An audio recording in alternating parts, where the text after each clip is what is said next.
Sometimes a man thinks he's chosen his path in life, when really life has been preparing him for something he never saw coming.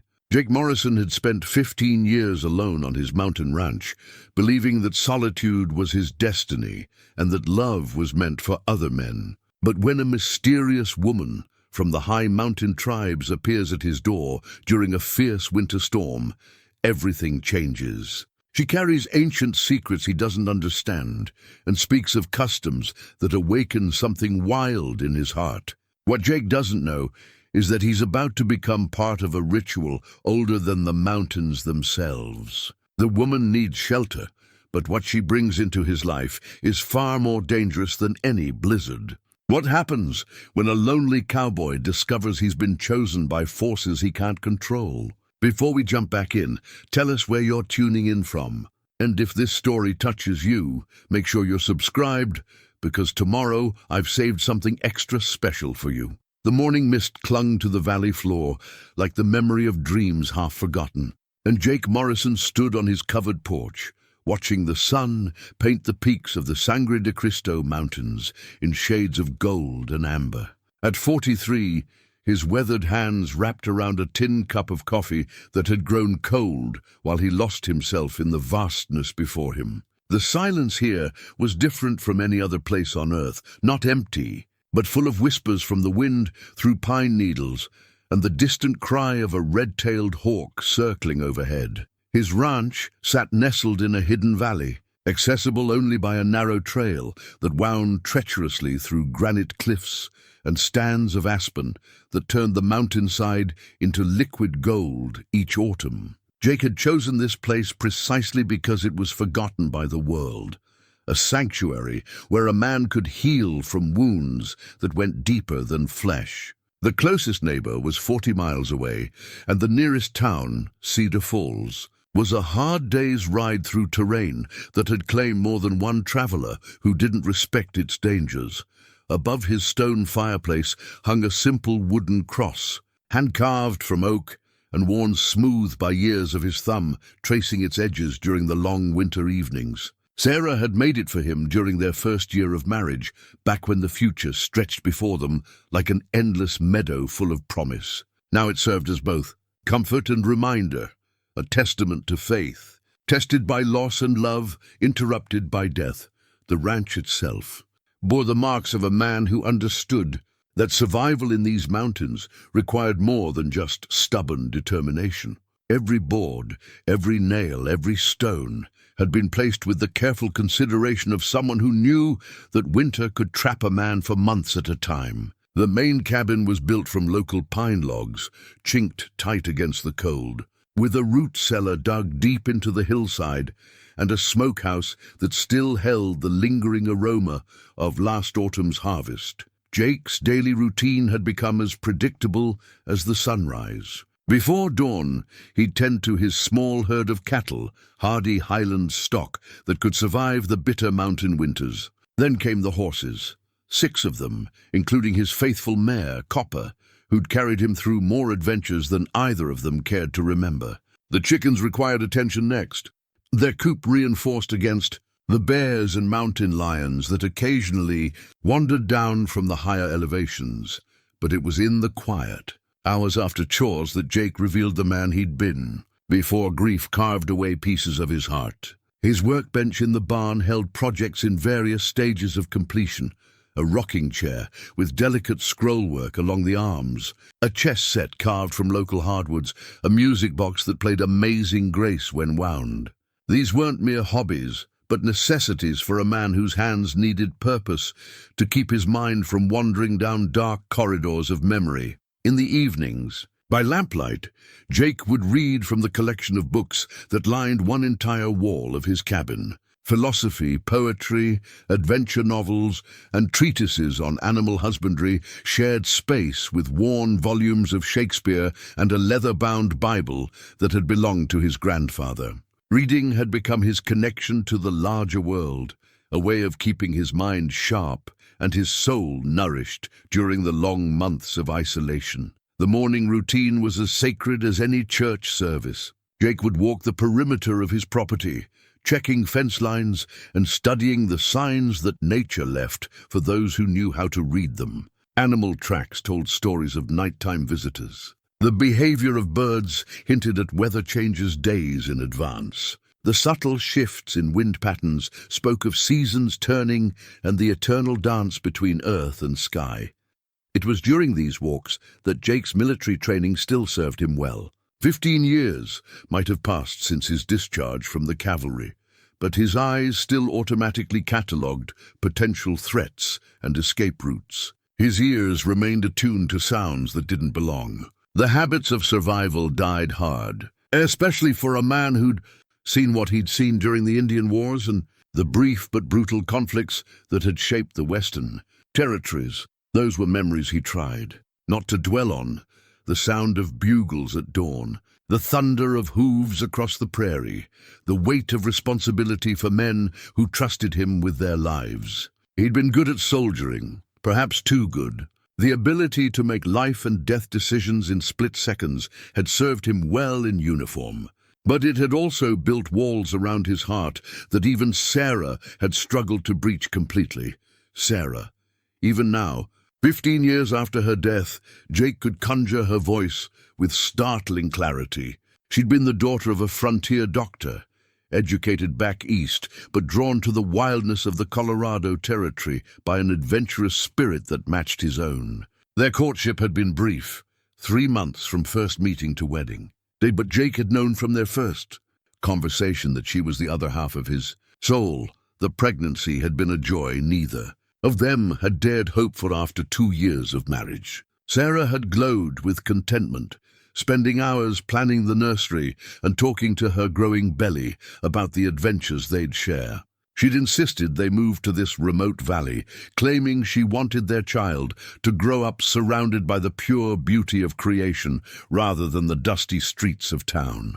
The birthing had started normally enough. Sarah was strong, and the local midwife, an experienced woman named Mrs. Henderson, had delivered dozens of healthy babies. But complications set in during the long night of labor. The baby, a son they'd planned to name Thomas, had been positioned wrong, and by the time Mrs. Henderson realized the danger, it was too late for both mother and child. Jake had buried them on the hill overlooking the valley, beneath a grove of aspen trees that turned gold each autumn, like candle flames dancing in the wind. He'd carved their headstone himself, working through the winter with a chisel and hammer, pouring his grief into every carefully shaped letter. The inscription was simple: Sarah Morrison, beloved wife. Thomas Morrison, beloved son, together in the arms of the Lord. For the first year after their deaths, Jake had barely functioned. He'd gone through the motions of caring for his animals and maintaining the ranch, but his heart had been as cold and lifeless as the winter ground. Friends from town had tried to help, bringing food and offering comfort, but Jake had gradually withdrawn from human contact until even the well-meaning visitors stopped coming. The second year had been worse. The numbness of the first year gave way to a raw, consuming anger that threatened to destroy what little remained of the man he'd once been. He'd taken to riding alone into the high country for days at a time, pushing himself and Copper through dangerous terrain, as if he could somehow outrun the pain that followed him everywhere. It was during one of these solitary journeys that Jake had found his salvation, though he hadn't recognized it at the time. He'd been caught in an early blizzard at nearly 10,000 feet, with no shelter and night coming fast. Hypothermia had been setting in when he'd stumbled across a small cave, barely large enough for himself and Copper.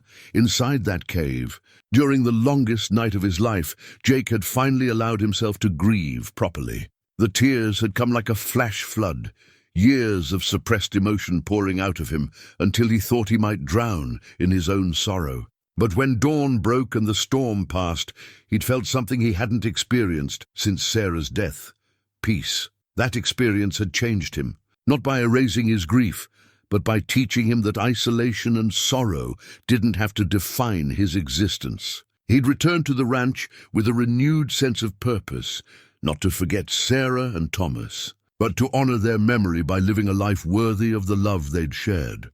The years since had been marked by small rituals and quiet contentments. He'd learned to cook from Sarah's handwritten recipe book, following her careful instructions for cornbread and stew as if she were standing beside him. He'd planted a garden in the spot where she'd planned to grow vegetables for their family, tending tomatoes and beans with the same care he'd once lavished on her.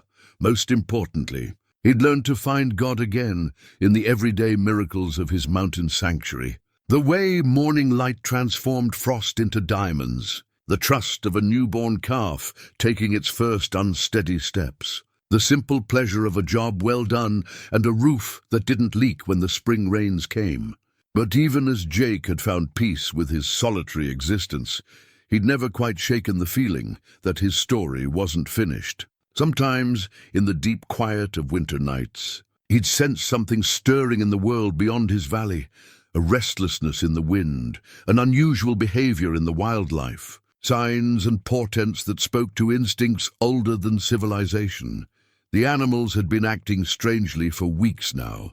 His cattle bunched together more than usual, their heads turned toward the high passes, as if listening for something human ears couldn't detect. The horses were skittish, ears constantly swiveling toward sounds that Jake couldn't identify.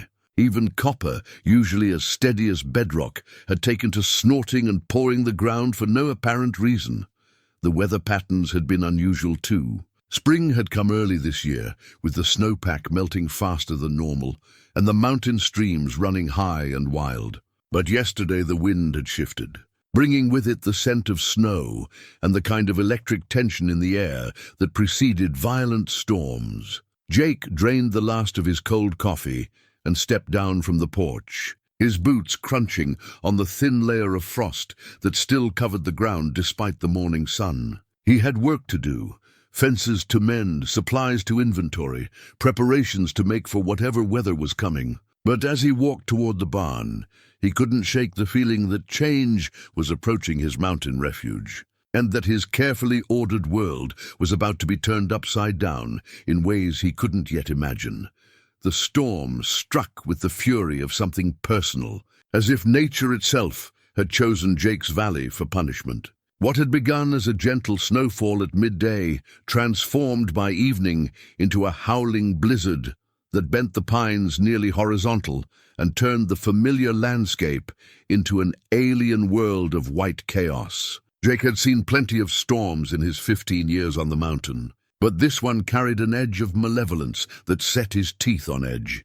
He'd secured the animals as best he could, leading Copper and the other horses into the reinforced barn and checking that the cattle had found shelter in the stand of evergreens on the south pasture.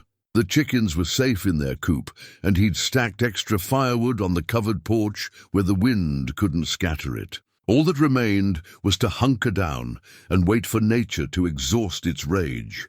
Inside the cabin, with the fire crackling in the stone hearth and the wind screaming like a banshee outside, Jake tried to settle into his evening routine. But something felt wrong, beyond the obvious violence of the weather. The storm had an unnatural quality to it, the way it had appeared so suddenly, the strange green tinge to the snow clouds, the way his animals had reacted with terror rather than their usual stoic acceptance of mountain weather. Around midnight, when the storm was at its worst, Jake heard something that made his blood run cold. Between the howling gusts of wind came another sound, a human cry, faint but unmistakable. He pressed his ear to the window, straining to listen. There it was again, weaker this time, but definitely real. Someone was out there in this hell, and they were dying. Jake didn't hesitate. He pulled on his heaviest coat, wrapped a rope around his waist with one end tied to the porch post, and plunged into the storm. The cold hit him like a physical blow, stealing his breath and immediately covering his mustache with ice. The snow was knee-deep and getting deeper by the minute, and the wind was strong enough to knock a man down if he wasn't careful. Following the sound was nearly impossible. The wind twisted and distorted everything, making voices seem to come from all directions at once. But Jake's military training served him well. He moved systematically, quartering the area around his cabin in an expanding search pattern. The rope, his lifeline, back to safety. He found her collapsed against a boulder about 50 yards from his property line.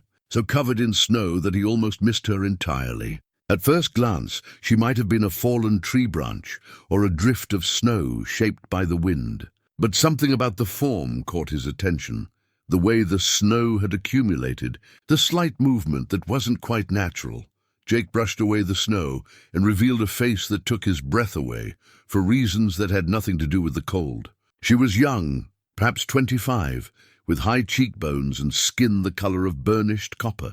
Her long black hair was braided with what looked like strips of hide and small bones, and even unconscious and half-frozen. There was something regal about her features that spoke of aristocratic bloodlines, but it was her clothing that told Jake he'd stumbled onto something far beyond his experience. She wore buckskin decorated with intricate beadwork, in patterns he'd never seen before, designs that seemed to shift and flow, even in the dim light of the storm.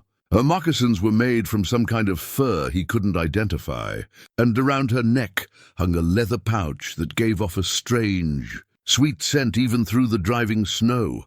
More importantly, she was still alive. Her breathing was shallow, and her skin was dangerously cold, but her pulse was steady under his fingers. Hypothermia was setting in fast, though, and if he didn't get her warm soon, she'd be dead within the hour. Jake gathered her into his arms, surprised by how light she felt despite her obvious strength. Even unconscious, her body seemed to radiate a kind of contained energy that made his skin tingle where they touched. He followed the rope back to his cabin, fighting the wind every step of the way, the woman's dead weight making the journey treacherous. Inside, Jake worked with the efficiency of a man who'd dealt with medical emergencies before. He stripped away her wet clothing without shame or hesitation. Modesty was a luxury that hypothermia victims couldn't afford. Her body was a map of small scars and marks that told stories he couldn't read.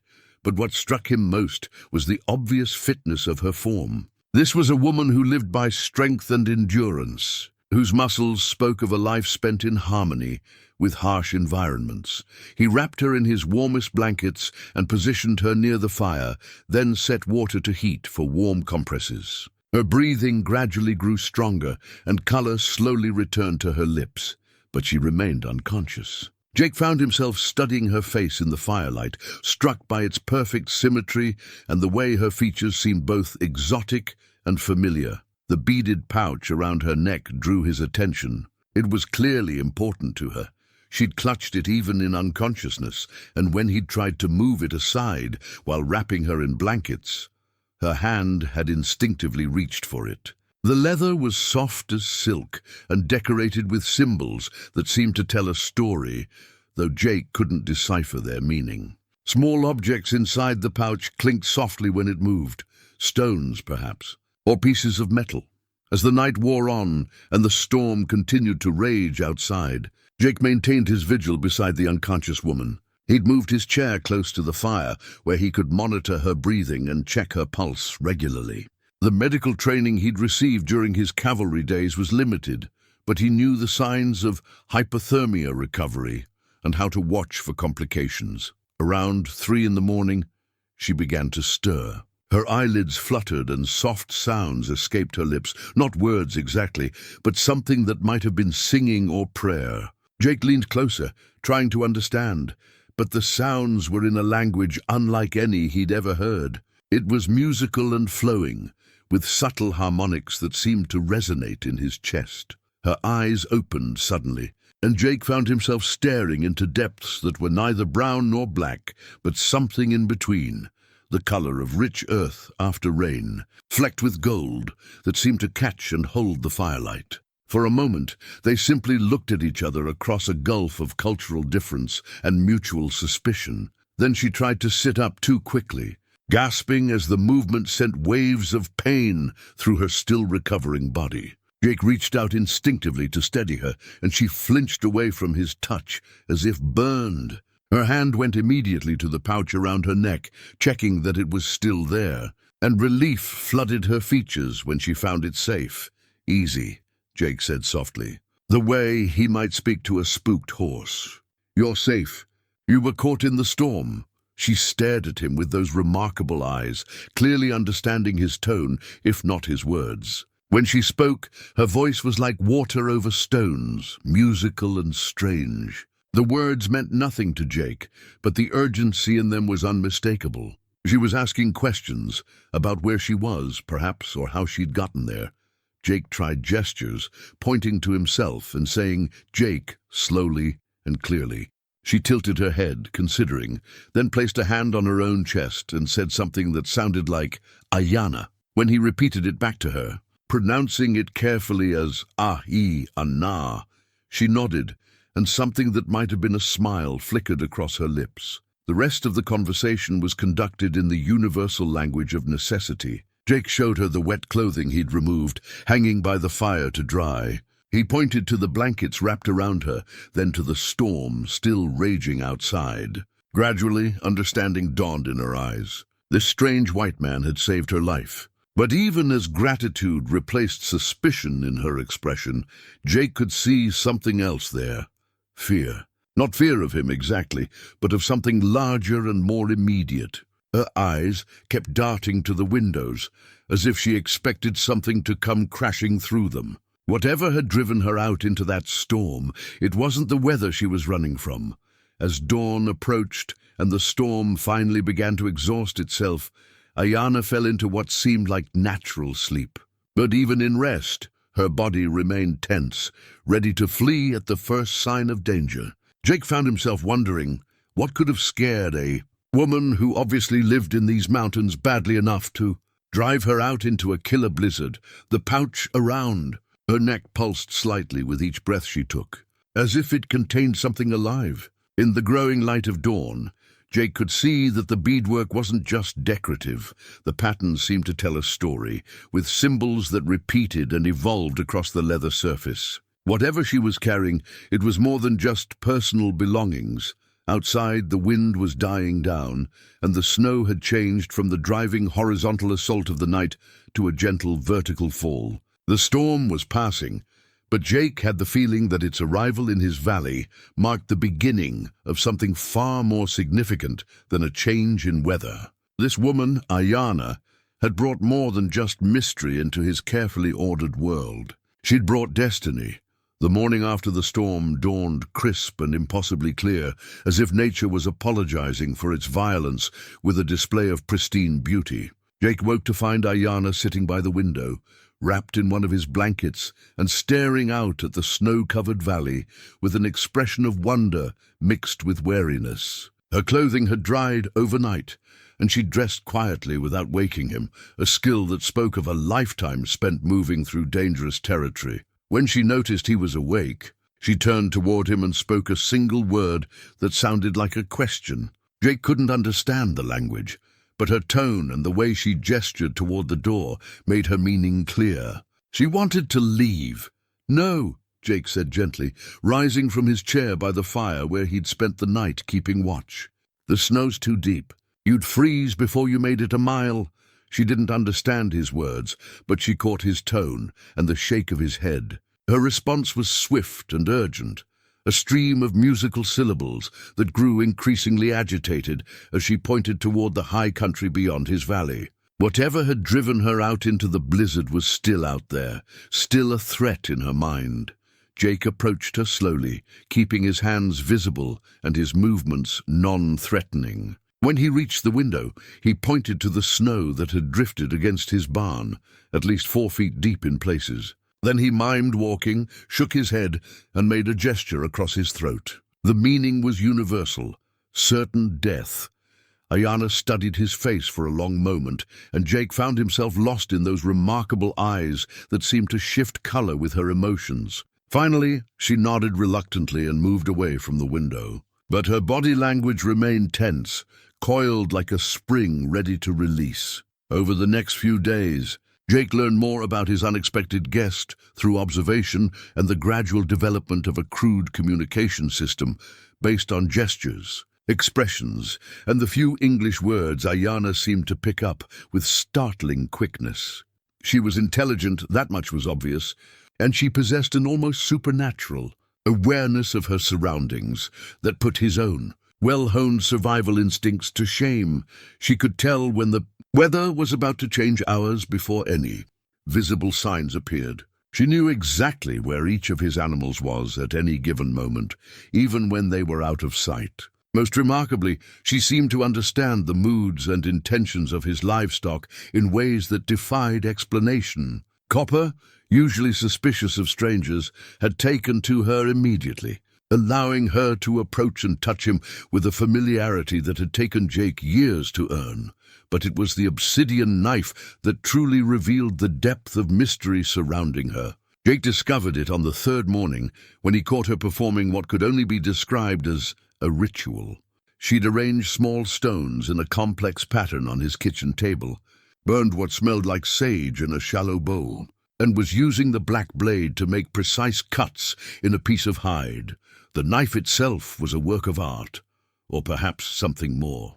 The obsidian blade was knapped to razor sharpness and set in a handle carved from what looked like bone, decorated with the same intricate patterns that adorned her medicine pouch. But when light hit the blade at certain angles, it seemed to absorb the illumination rather than reflect it, creating an effect that made Jake's eyes water if he looked too long.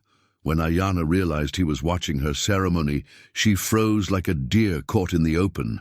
The knife disappeared into the folds of her clothing with a speed that spoke of long practice, and the ritual items were quickly gathered and secreted away. But not before Jake noticed that the cuts she'd been making in the hide formed symbols that matched those on her pouch.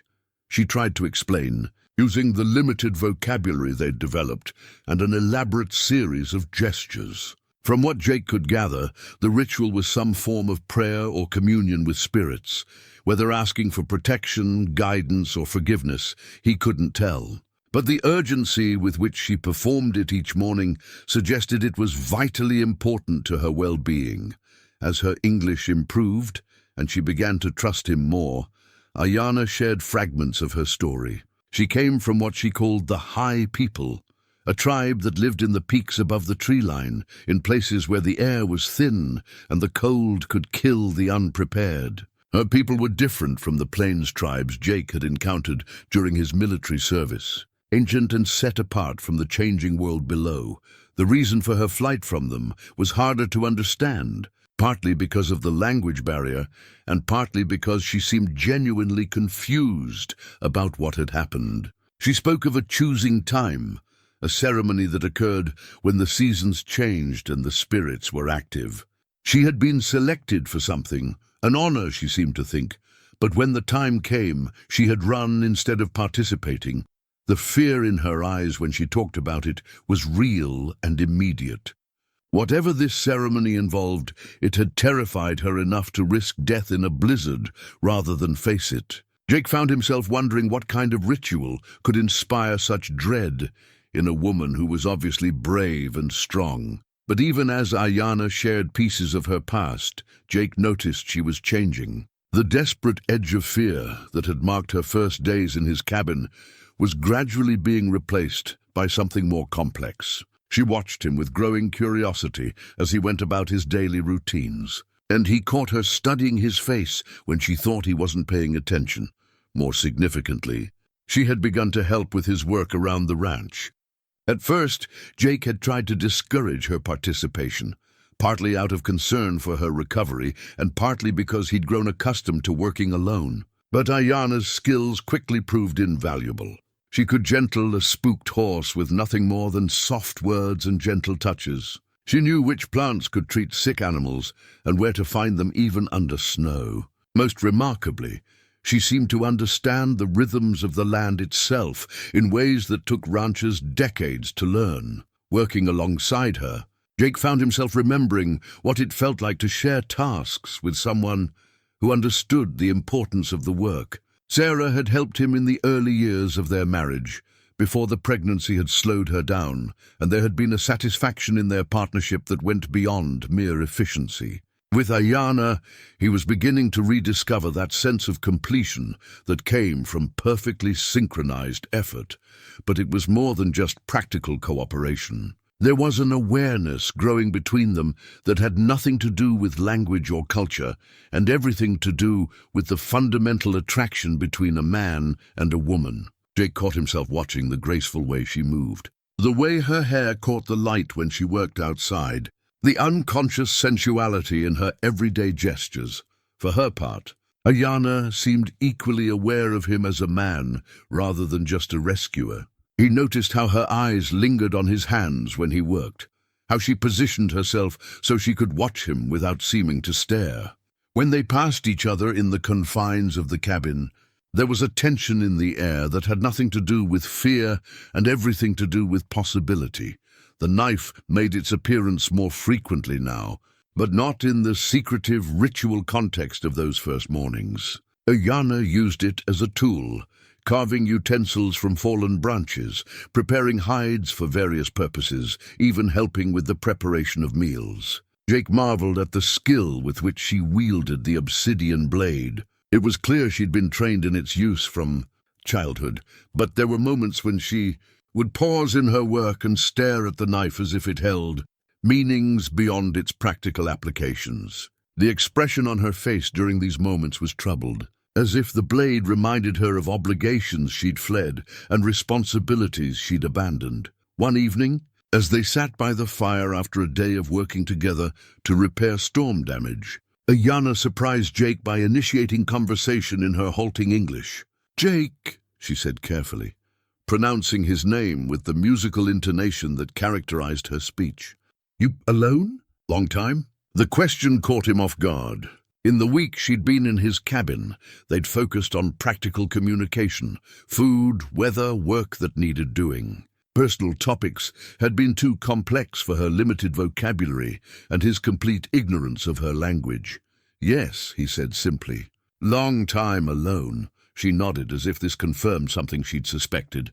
"Why, you good man, strong, why no woman?" Jake felt the familiar tightness in his chest that came whenever thoughts of Sarah surfaced. But looking into Ayana's curious, compassionate eyes, he found he wanted to answer honestly. "I had a woman," he said slowly, choosing simple words. "My wife, she died. Baby died too." Understanding and sympathy flickered across Ayana's features. She was quiet for a long moment, staring into the fire. When she spoke again, her voice was soft with shared sorrow. "My people. They say grief is like winter. Long cold, but spring comes. Always spring comes." It was the most complex thought she'd expressed in English, and the effort she'd put into finding the right words wasn't lost on Jake. More than that, her observation struck him with unexpected force. For 15 years, he'd been living in a perpetual winter of the heart, never allowing himself to believe that warmth might return, but sitting here with this mysterious woman from the mountains, watching the play of firelight across her face and feeling the growing connection between them. Jake wondered if perhaps spring had already arrived without his noticing. The discovery of Sarah's recipe book marked a turning point in the delicate dance of understanding between Jake and Ayana. It happened on a cold morning when Jake was searching for his inventory ledger and accidentally knocked the slim, leather-bound volume from its hiding place behind the other books. The pages scattered across the kitchen table, revealing Sarah's careful handwriting and detailed instructions for everything from cornbread to apple preserves. Ayana, who had been mending one of Jake's shirts by the window, looked up at the sound of his sharp intake of breath. She saw him standing frozen beside the table, his face pale, as he stared at the scattered pages. Without being asked, she rose and began carefully gathering the papers, her movements gentle and reverent, as if she understood she was handling something sacred. "Sarah," Jake said quietly, his voice rough with emotion. "My wife, she wrote these." Ayana nodded, though she didn't understand all the words. She could read the grief in his posture, the way his hands trembled slightly as he reached for one of the pages. The recipes were more than instructions for cooking. They were love letters written in measurements and cooking times, tangible reminders of a woman who had poured her heart into caring for her husband. That evening, Jake made a decision that surprised him. Instead of returning the cookbook to its hiding place, he left it open on the kitchen table to Sarah's recipe for beef stew. When Ayana approached the book with obvious curiosity, he didn't discourage her. "Would you like to learn?" he asked, pointing to the ingredients list and then to the supplies in his pantry. Cooking together became their new language of communication. Where words failed, the simple acts of chopping vegetables, browning meat, and adjusting seasonings created a bridge between their different worlds. Ayana's cooking methods were unlike anything Jake had experienced. She used herbs and spices he'd never encountered, techniques that seemed to draw flavors from ingredients in ways that bordered on magical. She showed him how to identify edible plants that grew wild in his valley, pointing out roots and leaves that could add both nutrition and medicine to their meals. Under her guidance, Jake learned to prepare mountain herbs that eased the aches of hard work and cleared the mind during long winter evenings. In return, he taught her the subtleties of Sarah's recipes, watching with growing pleasure as she mastered the art of baking bread and preparing the hearty meals that sustained ranch life. But it was more than just the exchange of culinary knowledge. Working side by side in the warm kitchen, their hands occasionally brushing as they shared utensils or tasted each other's cooking, Jake found himself opening up about his life with Sarah in ways he hadn't thought possible. The recipe book became a collection of stories, each dish connected to a memory he could share without the crushing weight of grief that had silenced him for so long. "This one," he said one evening, pointing to a recipe for gingerbread cookies. "Sarah made these every Christmas. The smell would fill the whole cabin." He paused, lost in the memory. "She said a home wasn't complete without the sound of laughter and the smell of something sweet baking." Ayana listened with the intensity of someone learning far more than cooking techniques. She was discovering the shape of Jake's heart, understanding the depth of love that had defined his marriage and the magnitude of loss that had driven him into isolation. Her questions, asked in her improving English, drew out details that Jake had buried along with his pain. "Sarah, she happy here? In mountains?" Ayana asked one night as they cleaned up after preparing a particularly successful batch of cornbread. "Very happy," Jake replied, surprising himself with how easily the words came. "She said the mountains spoke to her soul, said she could hear God more clearly up here than anywhere else." As Ayana's English improved and Jake began to pick up words and phrases in her musical language, their conversations deepened beyond the practical concerns of daily life. She told him about her people's relationship with the land, how they believed every mountain, stream, and forest had its own spirit that required respect and understanding. Her knowledge of herbal medicine came from generations of mountain women who had learned to work with nature rather than against it. "Your people." "Healers?" Jake asked one afternoon as he watched her prepare a tea from bark she'd stripped from a specific tree in his valley. "Women heal," Ayana replied carefully. "Men hunt, fight, protect. Women understand growing things, birth, death, spirits." The distinction seemed important to her, part of a worldview where roles were clearly defined but equally valued. Jake found himself respecting the depth of knowledge she carried, the way she could read signs in nature that were invisible to his eyes despite his years of mountain living. But even as their friendship deepened and the attraction between them became harder to ignore, Jake sensed there were parts of Ayana's story she still couldn't or wouldn't share. Sometimes he would catch her staring toward the high peaks with an expression of longing mixed with fear.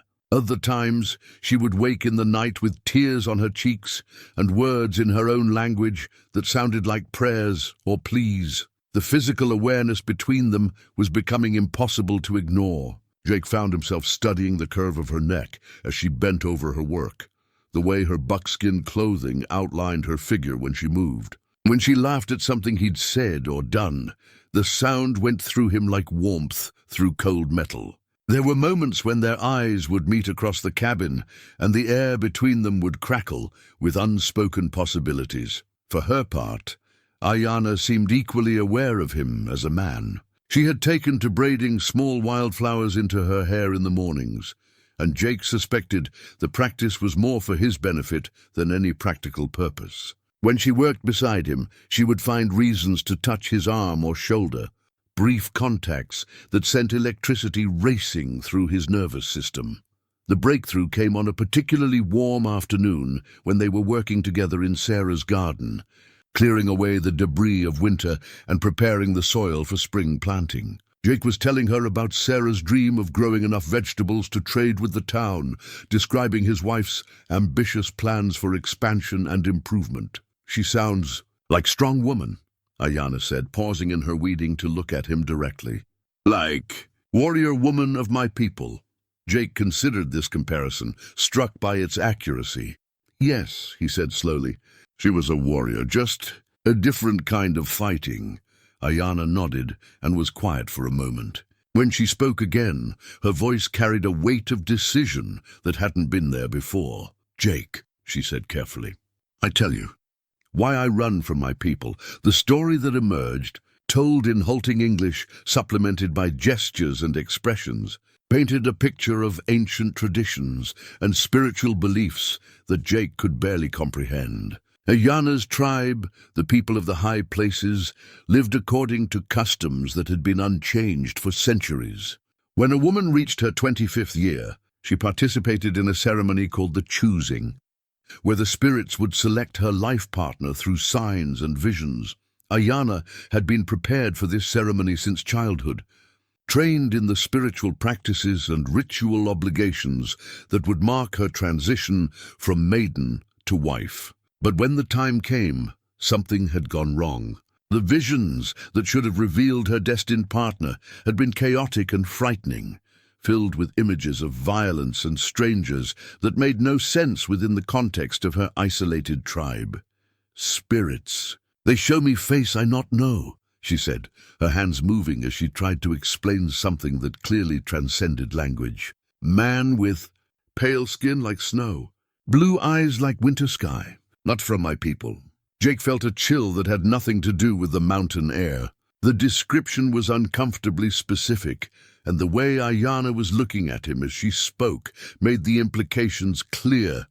"The ceremony. What would have happened if you stayed?" he asked quietly.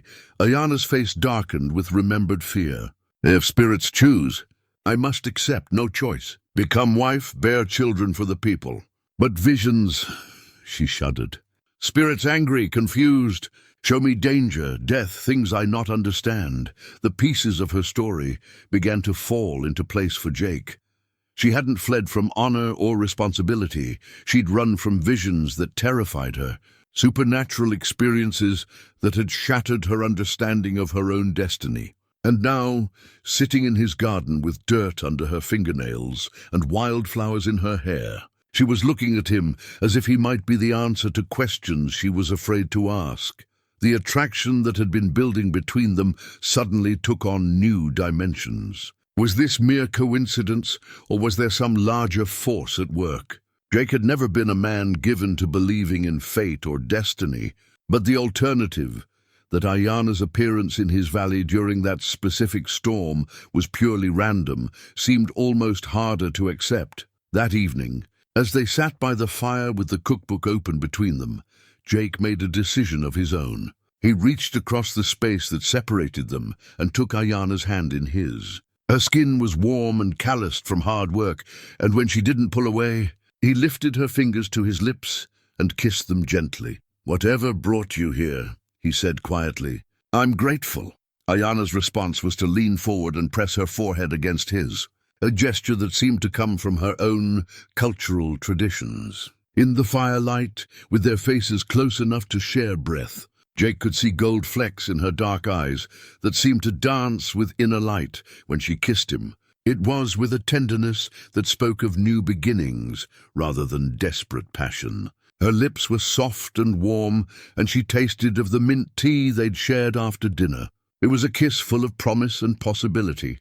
The first step across a bridge that would connect not just two hearts, but two completely different worlds. Spring arrived in earnest during Ayana's third week in the valley, and with it came changes that Jake couldn't have anticipated. The snow melted with unusual speed, turning the mountain streams into rushing torrents and filling the air with the sound of water seeking its level. But more than the landscape was transforming, Ayana herself was undergoing a metamorphosis that both fascinated and concerned him.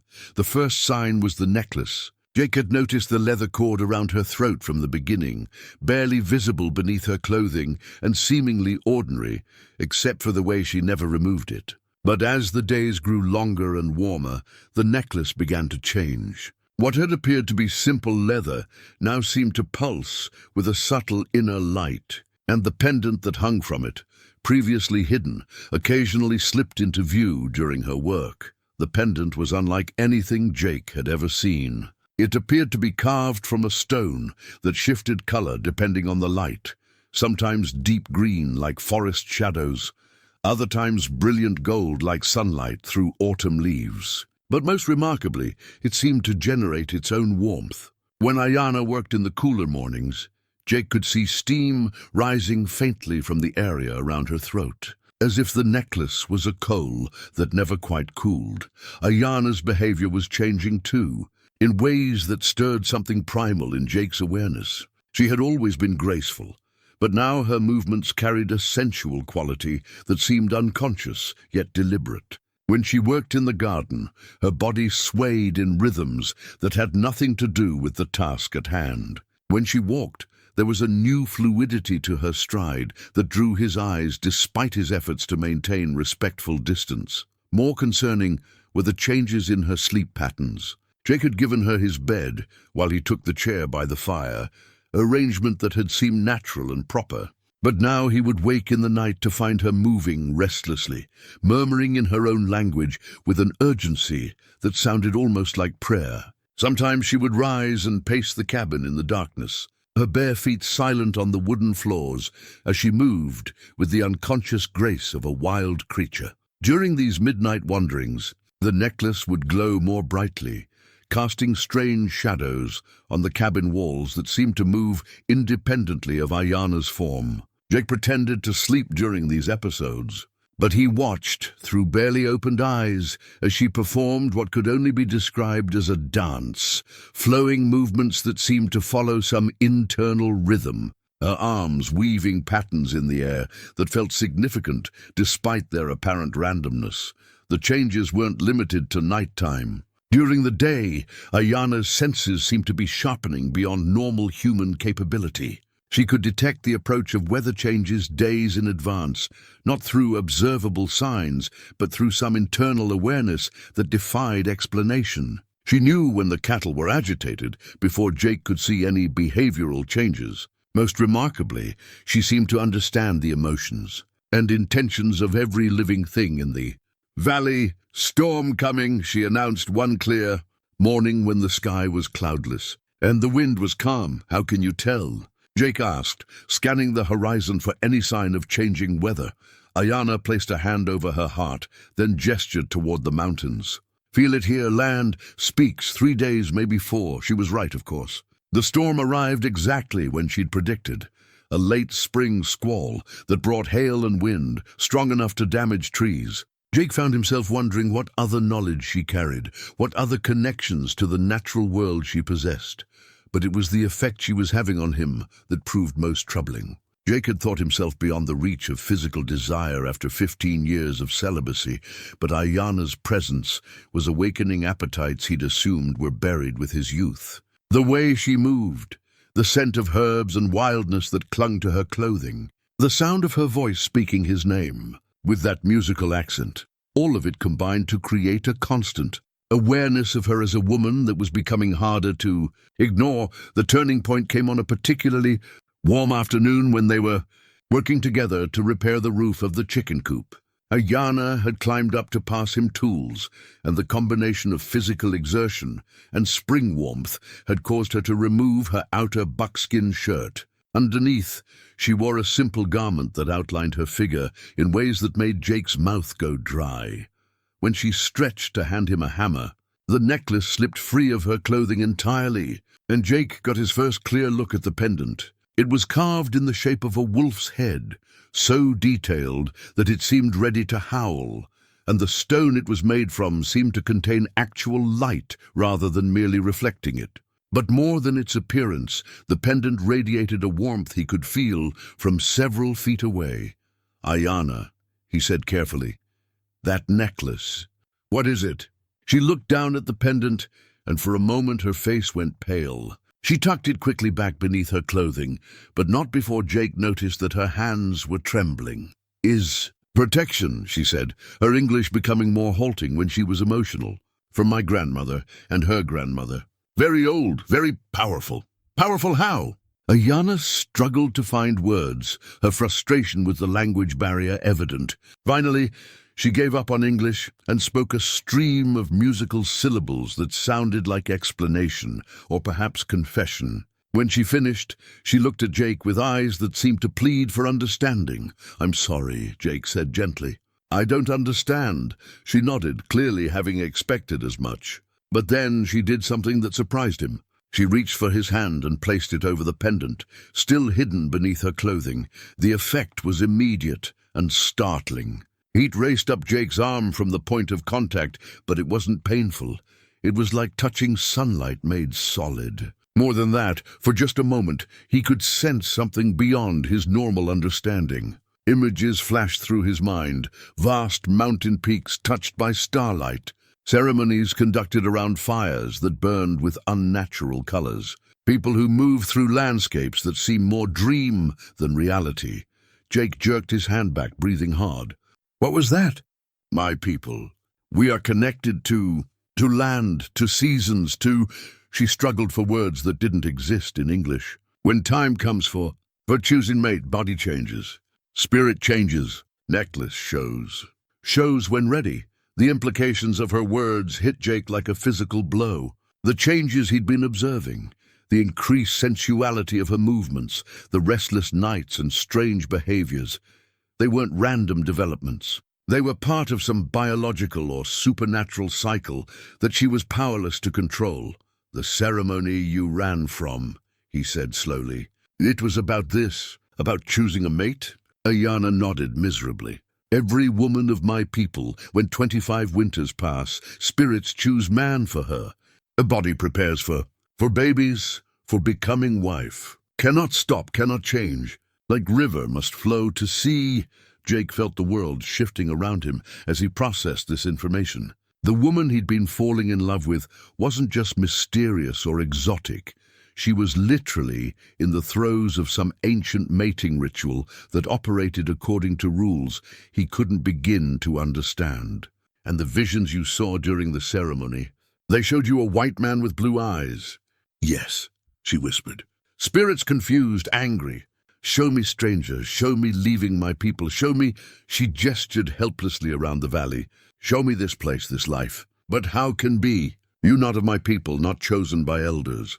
Cannot be real." But Jake was beginning to suspect it was very real indeed. The timing of her arrival, the way his animals had accepted her immediately, the growing connection between them that felt deeper than mere attraction, all of it suggested forces at work beyond coincidence or chance. The conversation was interrupted by the sound of copper whinnying from the pasture, a sharp cry of alarm that brought both Jake and Ayana to immediate alertness. Jake grabbed his rifle from where it leaned against the barn wall and scanned the tree line for signs of predators. Bears and mountain lions were always a concern, especially in spring when they emerged hungry from winter dens, but what he saw made his blood run cold. Smoke was rising from the high passes to the north, not the white smoke of campfires, but the black, oily smoke of signal fires. Someone was sending messages across the peaks, and from the pattern of the signals, Jake could tell they were getting closer. "Ayana," he said quietly. "Look." She followed his gaze and her face went white. The necklace beneath her clothing pulsed brighter, and she began speaking rapidly in her own language, words that sounded like curses or prayers or both. "My people," she said finally in English. "They look for me. Signal fires say they know where I am." Jake felt a cold certainty settle in his stomach. The peaceful interlude in his valley was coming to an end. Whatever forces had brought Ayana to him were about to demand an accounting, and he suspected that neither of them was prepared for what was coming. That night, as they sat by the fire pretending to eat dinner while actually watching the distant signals flash across the peaks, Ayana told him more about her people's customs. The choosing ceremony wasn't just a cultural tradition, it was a sacred rite that ensured the survival of the tribe through spiritual as well as physical means. A woman who ran from the ceremony brought disgrace not just on herself, but on her entire family line. "If they find me," she said quietly, "I must return. No choice. Must face judgment of elders, accept punishment." What kind of punishment? Ayana's silence was answer enough. Jake reached across the table and took her hand, feeling the warmth of the necklace even through her clothing. "Then we won't let them find you," he said simply. She looked at him with eyes that held both hope and despair. "You not understand. My people, they are warriors, hunters. Know these mountains like you know your own hands. Cannot hide from them forever." "Maybe not forever," Jake admitted, "but long enough to figure out what we're really dealing with here." Because Jake was beginning to suspect that Ayana's flight from her people and arrival in his valley wasn't the random event it had first appeared to be. The visions she'd described, the way the necklace responded to his presence, the growing certainty that their connection transcended normal attraction, all of it suggested they were caught up in something larger than either of them. Understood as the signal fires continued to flash in the darkness beyond his valley, Jake found himself preparing for a confrontation he'd never imagined. He'd thought his fighting days were behind him when he'd left the cavalry and retreated to his mountain sanctuary. But it seemed that some battles found you no matter how far you ran, and this one would determine not just his future but the fate of the remarkable woman who had stumbled into his life carrying mysteries older than the mountains themselves, the signs of pursuit, multiplied over the following days like storm clouds, gathering on the horizon. Jake's military training, dormant for 15 years, surged back to life as he read the subtle indicators that told him they were being hunted by experts. Broken twigs at shoulder height on game trails, stones displaced in patterns that suggested careful observation. The behavior of wildlife responding to human presence in areas where no humans should be. Most telling was the reaction of his own animals. Copper had taken to standing at the fence line facing north, ears pricked forward and nostrils flaring as he tested scents carried on the mountain wind. The cattle bunched together in the center of the pasture rather than spreading out to graze. And even his chickens seemed nervous, staying close to their coop despite the fine weather. Jake's cavalry saber, wrapped in oiled leather and stored beneath his bed for 15 years, now hung from his gun belt. The weight of it against his hip felt both foreign and familiar, like greeting an old friend after a long absence. He'd hoped never to draw the blade in anger again, but the skill set that had kept him alive during the Indian Wars was proving disturbingly relevant to his current situation. Ayana's transformation was accelerating, and Jake was beginning to understand that it wasn't entirely voluntary. The necklace now glowed visibly even in daylight, and the changes in her behavior were becoming more pronounced. She moved with an almost feral grace, her senses so heightened that she could detect the approach of his animals long before they came into sight. More concerning, she seemed to be losing some of her hard-won English, reverting to her native language during moments of stress or distraction. "The necklace," Jake said one morning as he watched her pace restlessly around the cabin. "Is it controlling what's happening to you?"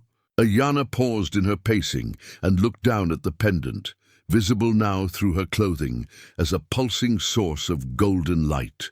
"Not control," she said carefully, clearly struggling to find the right words.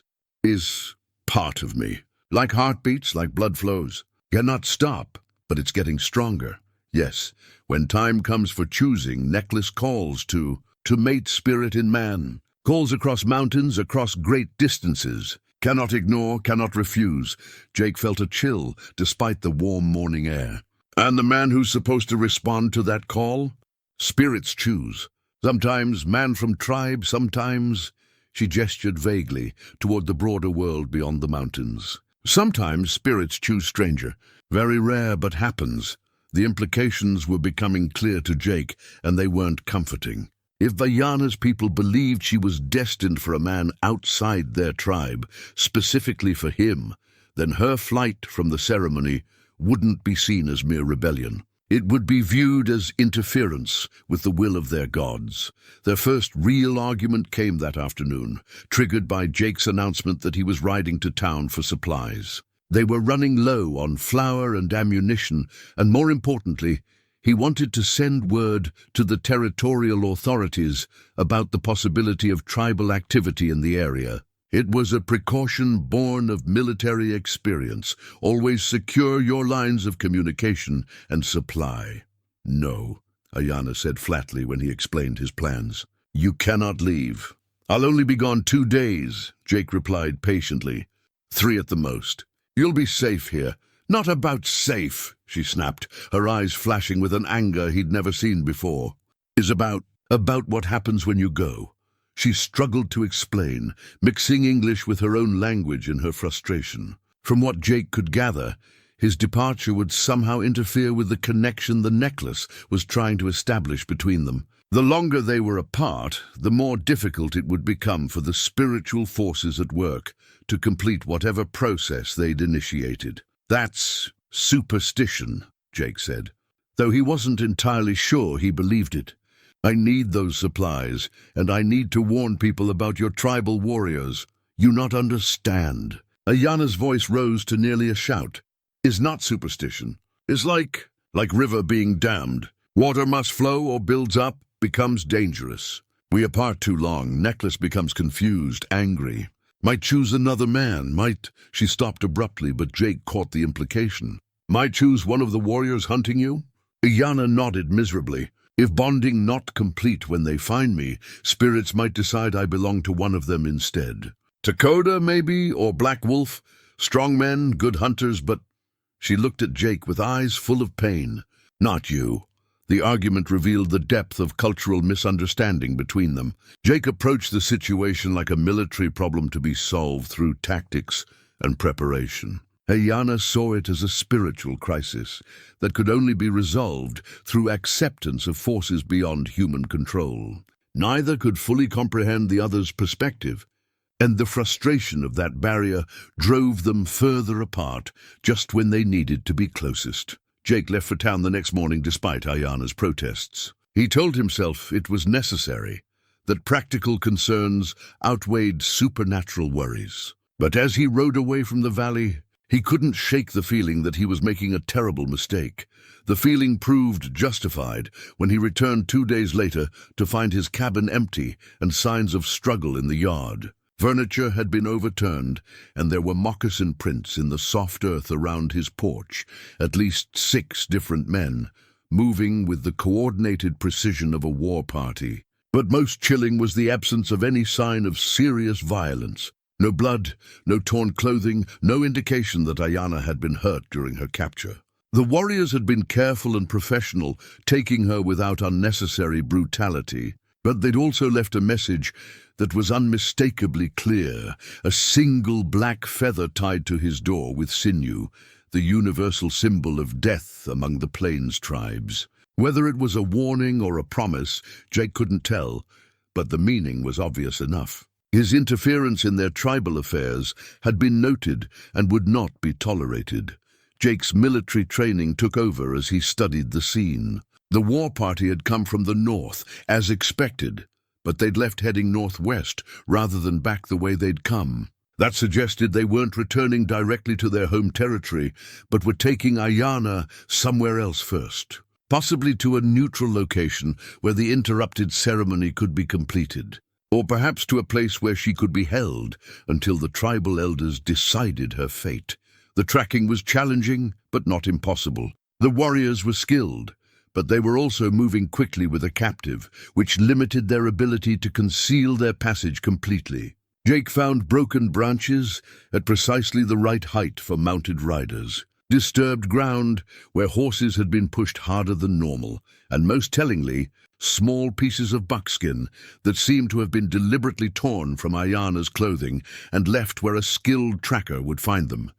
She was helping him follow, Jake realized. Even as a captive, she was leaving a trail for him to follow. The knowledge filled him with both admiration for her courage and dread at what her defiance might cost her if her captors discovered what she was doing. As he prepared for pursuit, Jake felt the familiar transformation that came with the transition from civilian to soldier.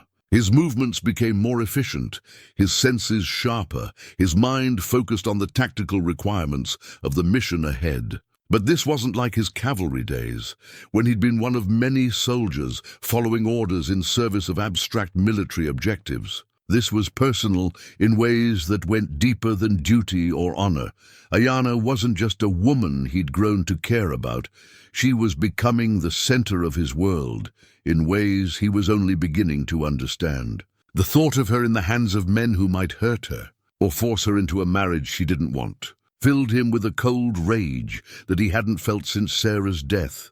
The cavalry saber at his side seemed to pulse with its own life as Jake mounted Copper and set out on the trail. He'd put away his weapons 15 years ago, believing his fighting days were over. But some battles chose you regardless of your preferences. And this one would determine not just Ayanna's fate, but the future of everything Jake had thought he understood about love, destiny, and the mysterious forces that shaped human lives. The trail led northwest into country Jake had never explored. High peaks and hidden valleys where the air grew thin and the cold could kill even in late spring. But he followed it without hesitation, driven by certainties that transcended rational thought. Somewhere ahead, in territory controlled by people who had no reason to show him mercy, the woman who had awakened his heart was waiting for rescue, and Jake Morrison, who had spent 15 years running from violence and emotional connection, was riding toward both with the grim determination of a man who had finally found something worth fighting for. The confrontation Jake had been dreading came not in the form of a war party or an ambush, but as a single figure standing calmly beside a mountain stream 3 days into his pursuit. The man was young, perhaps 25, with the lean build and confident posture of a born warrior. His hair was braided with eagle feathers, and his face bore the ritual scars that marked him as a member of Ayanna's tribe. Most significantly, he stood beside the trail, with his hands empty and visible, the universal sign of peaceful intent. But it was the white cloth tied to a nearby tree that caught Jake's attention. A flag of truce, positioned precisely where the trail crossed the stream and impossible to miss. This wasn't a chance encounter. It was a carefully orchestrated meeting. Jake reined in Copper 50 yards away, his hand resting on the butt of his pistol, while his eyes scanned the surrounding terrain for signs of hidden archers. His military experience screamed warnings about the foolishness of approaching an unknown enemy under such circumstances. But something about the young warrior's demeanor suggested this might be his only chance to learn Ayanna's fate. "You are Jake Morrison," the warrior said, in surprisingly clear English as Jake approached. "The white man who shelters my sister. Your sister?" Jake stopped Copper at the edge of speaking distance. Close enough to talk, but far enough to react if this was a trap. "I am Takoda, son of Chief Mape, brother to the woman you call Ayanna." The young man's voice carried no hostility, but there was a formality to his speech that suggested this was an official communication rather than a casual conversation. "I come alone, under sacred truce, to speak with you about matters that concern us both." Jake studied Takoda's face, looking for signs of deception or hidden aggression. What he saw was intelligence, caution, and something that might have been respect. This was no hot-headed young warrior looking for glory. This was a man carrying the authority of his tribe and the weight of serious responsibility. "Where is she?" Jake asked without dismounting. "Safe, for now." Takoda gestured toward a flat rock beside the stream. "Will you speak with me? There are things you must understand before more blood is shed." The phrasing sent a chill through Jake. "More blood? Has someone been hurt?" "Not yet. But my people grow impatient, and there are those among them who believe this situation requires violent resolution." Takoda's English was formal but precise, suggesting education or contact with white settlers that Jake hadn't expected. "I have come to offer you understanding and perhaps alternatives." Against his better judgment, Jake dismounted and approached the indicated rock. Takoda did the same, settling himself with the fluid grace that characterized all of Ayana's movements. For a moment, the two men simply studied each other across the cultural divide that separated them. "You love her," Takoda said finally. It wasn't a question. Yes, Jake saw no point in denying what must be obvious to anyone who had observed his desperate pursuit across dangerous country. "And she loves you." Again, Jake nodded. Takoda was quiet for a long moment, his eyes focused on the stream that chattered over rounded stones between them. When he spoke again, his voice carried a weight of sadness that Jake hadn't expected. "Then the spirits have been more cruel than I thought. I don't understand." Takoda reached into a leather pouch at his side and withdrew a rolled section of bark covered with symbols that seemed to shift and dance even in the steady mountain light. Jake recognized it as similar to the writing he'd seen on Ayana's medicine pouch, but these symbols were more complex, arranged in patterns that suggested formal documentation rather than casual notation. "This is the record of my sister's vision during the choosing ceremony," Takoda explained, "written by our shaman as she spoke the words given to her by the spirits." He unrolled the bark scroll carefully, revealing columns of intricate symbols that meant nothing to Jake but were obviously significant to Takoda. The young warrior's finger traced along the markings as he translated. "The spirits showed her a man with pale skin and eyes like winter sky, as she told you. But they showed her more than that." Takoda looked up from the scroll, his expression grave. "They showed her your cabin, your valley, even your horse. They showed her the cross above your fireplace and the graves on the hill. They showed her things no vision should contain unless—" He paused as if reluctant to continue. "Unless what? Unless the spirits had already chosen her mate and were simply revealing their decision." Jake felt the world shift around him as the implications of Takoda's words sank in. "You're saying the visions weren't random? That they were instructions?" "The choosing ceremony is not about selection," Takoda explained patiently. "It is about revelation. The spirits do not decide during the ceremony. They reveal decisions made long before the woman's birth. My sister was not supposed to choose a husband during the ritual. She was supposed to discover the identity of the man already chosen for her." The revelation hit Jake like a physical blow. All this time he'd assumed Ayana had fled from an unwanted marriage arrangement. But according to her brother, she'd actually been running from a supernatural mandate that designated Jake as her destined partner. "Why didn't she tell me this?" Jake asked, though he suspected he already knew the answer. "Because she did not understand it herself," Takoda replied. "The visions were violent, chaotic. She saw your face, but she also saw conflict, warriors, death. She interpreted them as warnings rather than promises. She thought the spirits were angry with her, showing her punishment rather than destiny." Takoda rolled up the scroll and returned it to his pouch, his movements deliberate and careful. "My sister has always been stubborn, independent. She believed she could choose her own path, reject the wisdom of the spirits. When the visions came, she saw them as threats to be avoided rather than truths to be embraced. And now she sits in our mountain camp, bound with sacred cords that will hold her until the new moon, when the ceremony can be completed. The elders believe her flight was temporary madness brought on by the power of the visions. They expect her to accept her fate when the ritual begins again."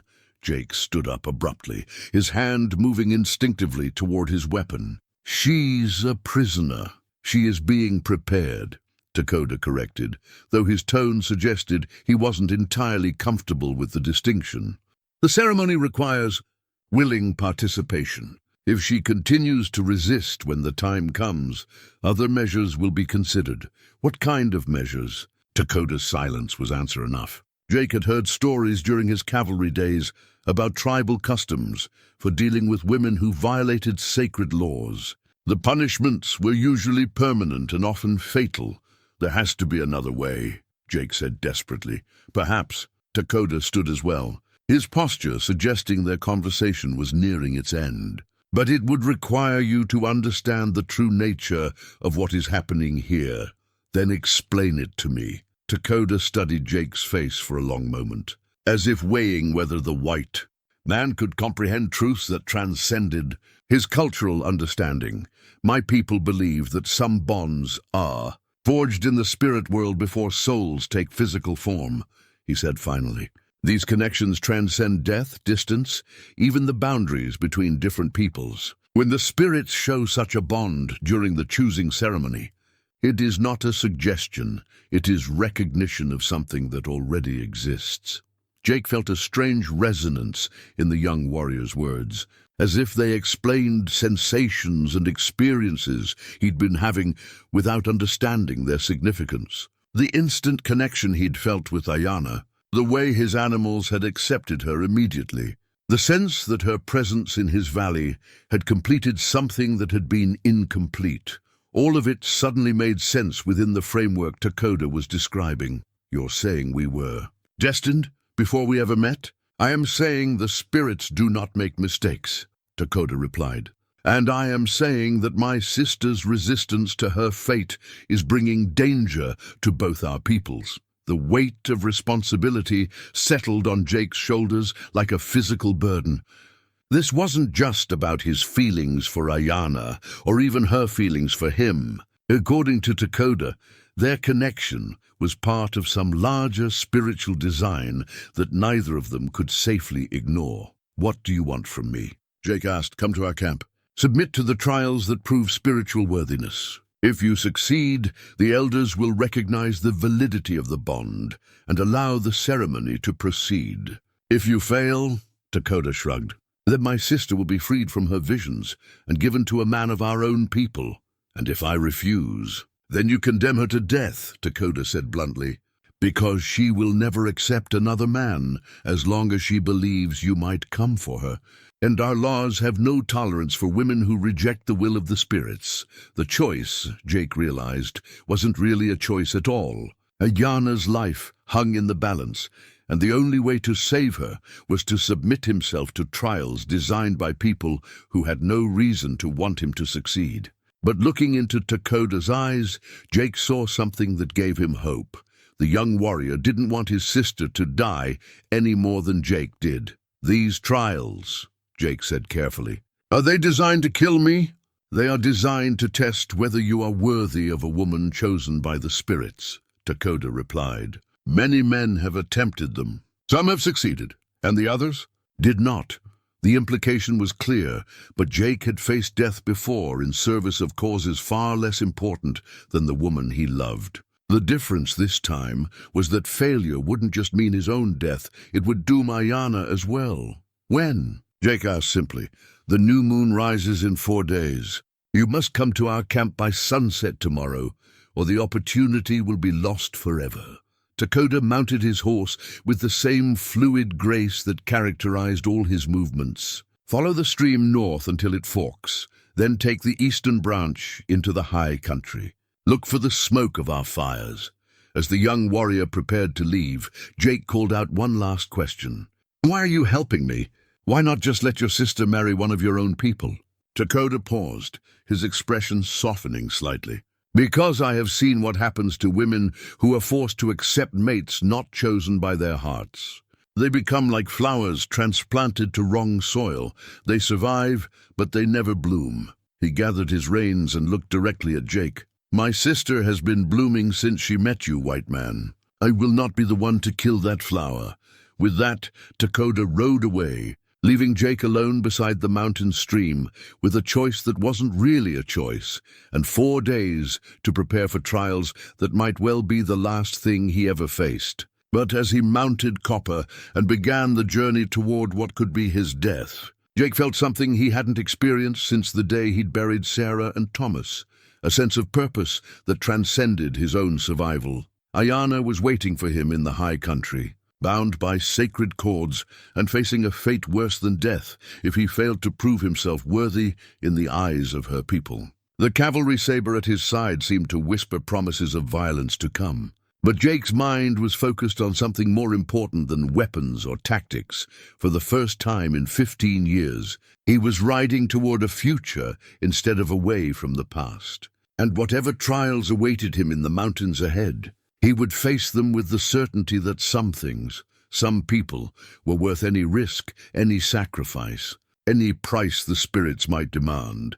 The approach to the mountain camp of Ayana's people was like riding into a world that existed outside normal time and space. Jake followed the eastern fork of the stream as Takoda had instructed, climbing steadily through terrain that grew progressively more alien and forbidding. The trees changed, from familiar pine and aspen to species he'd never encountered, their bark marked with symbols that might have been natural growth patterns or deliberate carvings. The very air seemed different at this altitude, thinner, yes, but also charged with an energy that made his skin tingle and his horse nervous. Signs of human presence appeared gradually. Carved stones arranged in patterns that suggested meaning beyond Jake's understanding. Prayer flags made from materials he couldn't identify, fluttering from tree branches in colors that seemed to shift depending on the angle of observation. Most unsettling were the totems, wooden posts driven into the ground at regular intervals, each one topped with the skull of a different animal and decorated with feathers, bones, and strips of hide that moved in winds Jake couldn't feel. Copper grew increasingly agitated as they climbed higher, his ears constantly swiveling and his nostrils flaring as he detected scents that triggered deep instinctual warnings. Jake found himself checking and rechecking his weapons, not because he expected to fight his way into the camp, but because the ritual examination of familiar tools helped calm his own growing unease. The cavalry saber at his side had been with him through the worst days of the Indian Wars, its blade baptized in the blood of men who had died believing they were protecting their homes and families. Now he was riding into the heart of territory controlled by people who had every right to see him as an enemy, carrying that same weapon in the service of a cause that transcended anything he'd fought for as a soldier. The smoke Takoda had mentioned became visible as the sun reached its zenith, thin columns rising from what must be cook fires, but tainted with an oily quality that suggested they were burning more than just wood. As Jake drew closer, he could make out the camp itself, a collection of structures that seemed to grow from the landscape rather than being imposed upon it. Built from materials and in styles that spoke of traditions stretching back centuries. The dwellings were not the teepees he'd expected from his experience with plains tribes, but rather permanent structures that seemed part earth lodge, part cave, part something he had no name for. They were built into the natural contours of the mountain slope, their walls a seamless blend of stone, earth, and what looked like organic matter that pulsed faintly within a light. Smoke rose from openings that didn't seem to follow any architectural logic Jake could understand, but it was the people themselves who made Jake's breath catch in his throat.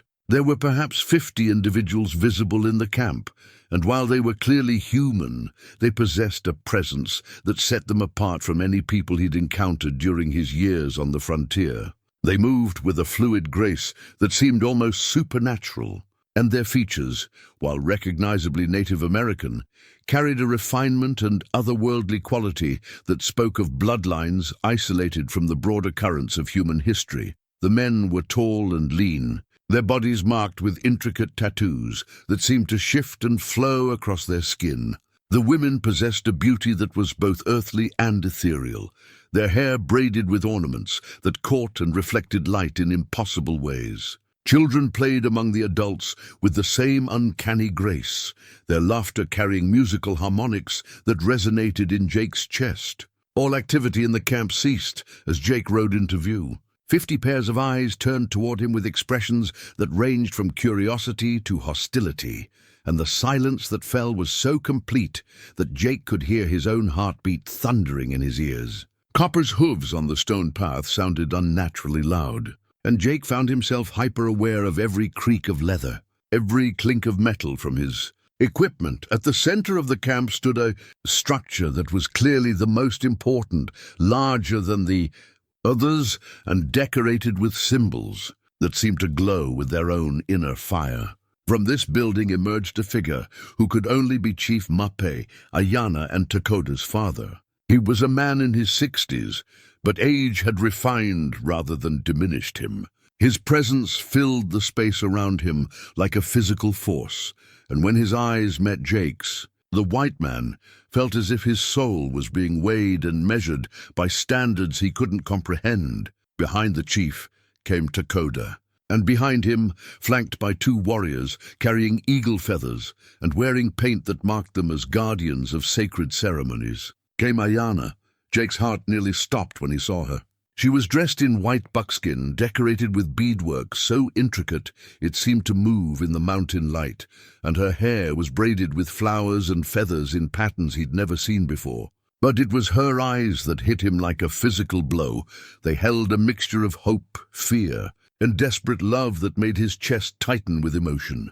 The necklace around her throat blazed like a captive star, so bright that Jake had to squint to look directly at it. The pendant, the wolf's head he'd glimpsed briefly during their time together, seemed almost alive, its carved features twisted in an expression of supernatural hunger.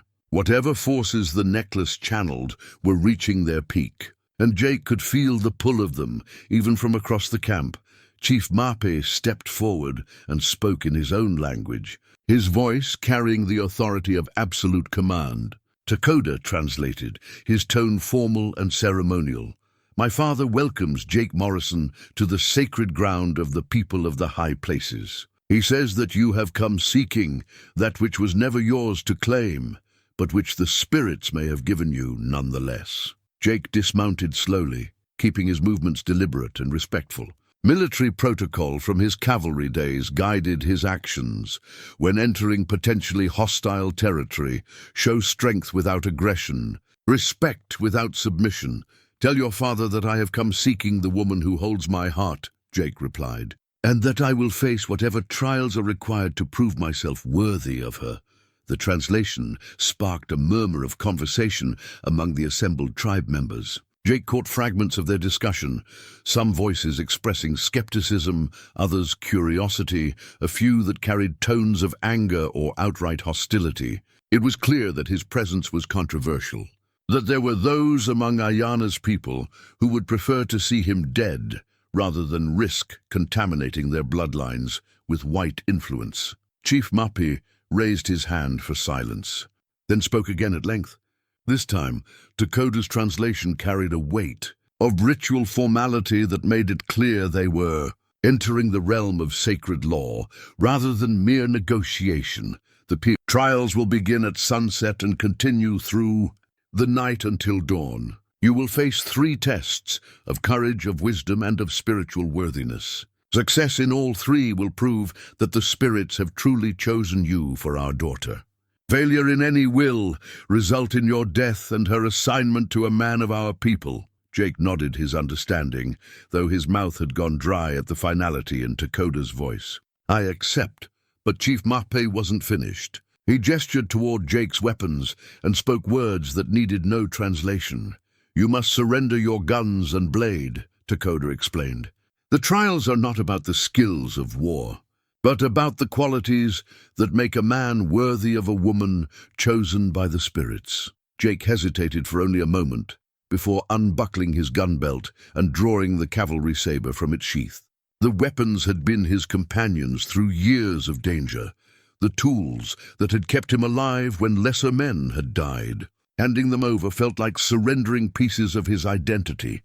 But as he placed the saber in Takoda's outstretched hands, Jake's eyes met Ayana's across the camp circle. In those depths that held the colors of rich earth and autumn gold, he saw something that made the sacrifice worthwhile. Absolute faith in his ability to succeed, complete trust in his love for her, and a promise that whatever happened during the trials ahead, she would be his if he proved himself worthy. The afternoon hours passed in a haze of preparation and mounting tension. Jake was escorted to a small lodge at the edge of the camp, where he was attended by an elderly woman who spoke no English, but whose intentions were clear through gesture and expression. She provided him with food, venison stew seasoned with herbs, that seemed to sharpen his senses rather than satisfy his hunger, and water from a spring that tasted of minerals and something else he couldn't identify. More importantly, she prepared his body for the trials ahead. The old woman painted symbols on his chest and arms, using pigments that seemed to absorb into his skin rather than merely coating it. The designs were complex geometric patterns that meant nothing to Jake, but which clearly carried significant meaning within the tribe's spiritual framework. As she worked, she hummed in a voice like wind through canyon walls, and Jake found himself relaxing despite the gravity of his situation. Through the lodge's entrance, he could see the camp preparing for the evening's ceremonies. Warriors painted themselves with symbols that seemed to writhe and shift in the changing light. Women arranged stones and feathers in patterns that suggested altars or prayer circles. Children who had been playing earlier now sat quietly, their eyes wide with the solemnity that came with witnessing sacred events. Most significantly, Jake could see Ayana being prepared in a lodge across the camp circle. She was surrounded by women of all ages, and even from a distance he could tell that they were performing ceremonies of their own. Her white buckskin dress had been replaced by something even more elaborate, a garment that seemed to be woven from light itself, decorated with patterns that hurt to look at directly. The necklace around her throat had grown so bright that it cast shadows even in the afternoon sunlight. Jake could see its glow through the walls of her lodge, pulsing in rhythm with what might have been her heartbeat or something more supernatural. Whatever forces the pendant channeled were reaching their crescendo, and Jake realized that the timing of the trials wasn't arbitrary. They had to be completed before the spiritual energies surrounding Ayana reached levels that could no longer be controlled as the sun began its descent toward the western peaks. Takoda appeared at Jake's lodge entrance. The young warrior's face was painted with symbols that marked him as an official witness to sacred proceedings, and his manner had taken on the formal gravity appropriate to his role. "It is time," he said simply. Jake rose and followed Takoda toward the center of the camp, where a large fire had been built from wood that burned with unnatural colors, blues and greens and purples that seemed to exist independently of normal flame. Around the fire, the entire tribe had assembled in a circle, their faces painted and their bodies adorned with ceremonial dress that transformed them from mere humans into something approaching the divine. Chief Mappy stood beside the fire, wearing robes that seemed to capture and reflect the dancing flames. In his hands, he held objects that Jake recognized as sacred implements, eagle feathers bound with sinew, stones carved with symbols that seemed to move in the firelight, and a staff topped with what looked like a crystal that pulsed with inner luminescence. But it was the figure standing opposite the chief that made Jake's breath catch in his throat. Ayana stood within a circle of carved stones, her dress flowing around her like captured starlight, and her eyes fixed on his with an intensity that seemed to bridge the space between them. The necklace at her throat blazed like a beacon, and Jake could feel its pull from across the circle, a tugging sensation in his chest that seemed to be trying to draw him toward her. Around her neck, in addition to the glowing pendant, hung eagle feathers and war paint that Jake suddenly realized were not merely decorative. They were the symbols of the trials he was about to face, tests of courage, wisdom, and spiritual worthiness that would determine not just his fate but hers as well. Chief Mape began to speak in his own language, his voice carrying across the camp with the authority of absolute command. Though Jake couldn't understand the words, he could feel their power, syllables that seemed to resonate in his bones and create harmonics in the air itself. This was not mere ceremony, but the invocation of forces older than human civilization. The first test, Takoda explained in whispered translation, would be courage, but not the simple physical bravery of battle. Jake would be required to face the spirit guardians of the tribe, supernatural entities that tested not just a man's willingness to fight, but his ability to stand firm in the presence of forces beyond human understanding. As if summoned by the chief's words, shapes began to move in the shadows beyond the firelight. At first, Jake thought they were more tribe members wearing elaborate costumes, But as the figures drew closer, he realized that what he was seeing defied normal explanation. The Guardians were neither fully human nor entirely animal, but something that existed in the spaces between. Wolf men with eyes like burning coals, bear spirits that stood upright but moved with inhuman grace, bird women whose wings cast shadows larger than their bodies should allow. The second test would be wisdom, the ability to solve riddles that had been posed to suitors for generations, puzzles that required not just intelligence, but insight into the spiritual nature of reality itself. Failure to answer correctly would result in madness. Dakota warned, as the questions themselves were designed to shatter minds that couldn't grasp their deeper meanings. The third and final test would be the most dangerous, a direct spiritual confrontation with the forces that had chosen Ayana as his mate. Jake would be required to undergo a vision quest that would either confirm his worthiness or destroy him utterly. Few men had survived this final trial, and those who had were forever changed by the experience. As Chief Mapi's invocation reached its climax, the fire began to burn higher and brighter, casting dancing shadows that seemed to take on lives of their own. The assembled tribe members began to chant in voices that created harmonies no human throat should be able to produce, and the very air itself seemed to thicken with supernatural presence. Jake felt the weight of destiny settling around him like a cloak. Everything in his life had led to this moment. His years as a soldier, his retreat into the mountains, his long isolation, even his love for Sarah and the grief that had followed her death. All of it had been preparation for this night, for these trials that would determine whether he was worthy of the woman whose very presence had awakened parts of his soul he'd thought were dead forever. The necklace around Ayana's throat pulsed brighter, and Jake felt an answering response in his own chest, as if something within him was reaching out to something within her. Two halves of a whole seeking reunion across the barrier of custom and trial. Whatever happened in the hours ahead, Jake knew that his old life was ending and something entirely new was beginning. The spirit guardians stepped fully into the firelight, their eyes fixed on Jake with expressions that promised either transcendence or destruction. Chief Mapi raised his crystal-topped staff, and the night air filled with power that made every nerve in Jake's body sing with anticipation. The trials were about to begin, and Jake Morrison, lonely cowboy, former soldier, grieving widower, was about to discover whether he truly was the man the spirits had chosen for a woman who carried mysteries older than the mountains themselves. The first trial began when Chief Mapi cast a handful of powder into the sacred fire, causing the flames to roar upward in a column of brilliant white light that seemed to burn a hole in the very fabric of the night. When the fire settled back to its normal height, the spirit guardians had moved closer to the circle, their forms now clearly visible in the dancing illumination. Jake had faced death before, had stared into the eyes of men who wanted to kill him, and felt the cold certainty that comes with mortal combat.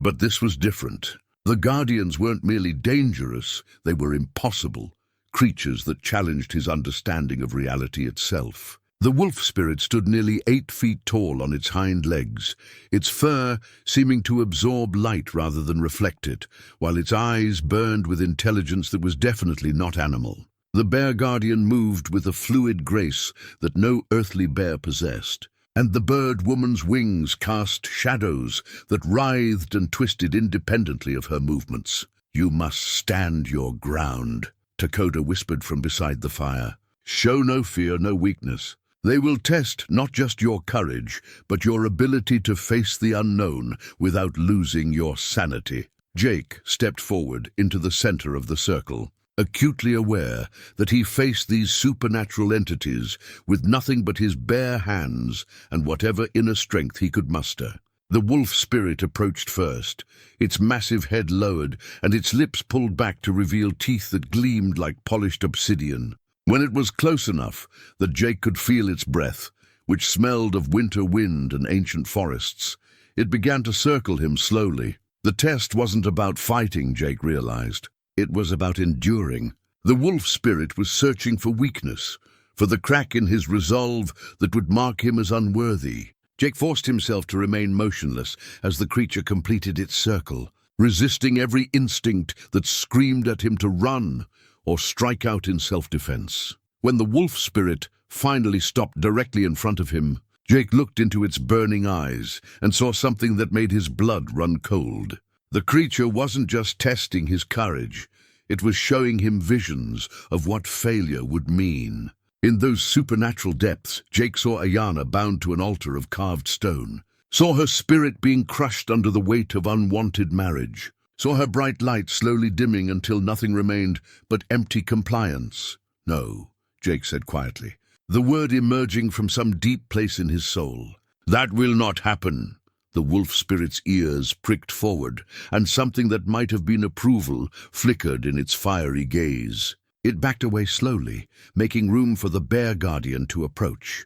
The bear moved even more deliberately than the wolf, its massive form radiating power that Jake could feel like heat from a forge. When it reared up on its hind legs, it towered over him by 3 feet, its claws extended and its mouth open in a roar that seemed to shake the very foundations of the mountain. But again, Jake understood that this wasn't about physical confrontation. The bear spirit was testing something deeper, his ability to stand firm in the face of overwhelming force. Jake had learned this lesson during his cavalry days when facing superior numbers or impossible odds. Sometimes courage wasn't about fighting back, it was about refusing to break, about maintaining your humanity even when everything around you descended into chaos. He planted his feet firmly and met the bear spirit's gaze without flinching, drawing on reserves of determination he'd built during 15 years of solitary survival.